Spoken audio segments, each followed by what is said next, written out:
Good morning mga ka-vlog! For today's video ay ang almusal namin ni Habi. Pero bago ang lahat, Happy Monday muna mga ka-vlog.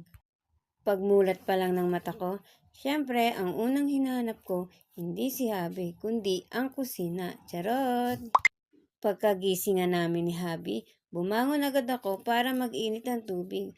Alam niyo naman, hindi pwedeng walang kape si Habi. Samantalang ako naman, gatas muna para kunwari healthy living tayo. Kahit mamaya lang, mapapakain din ng kung ano-ano. Pagkatapos nga magpakulo, naisipan ko na din maglaga ng kamote para sa aming almusal. Simple lang pero nakakabusog. Tipid na, healthy pa.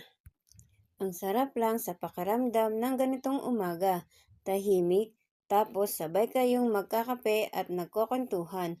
Walang ka-stress-stress, chill lang. Ayan, simpleng almusal lang ngayong umaga. Kape para kay Habi, gatas para sa akin at nilagang kamote para sa aming dalawa. Happy Monday ulit mga ka-vlog! Sana masarap din ang almusal nyo, puno ng good vibes. Salamat sa panonood. Please share and like. At kung hindi ka pa nakapag-follow, paki-follow na din. Bye-bye!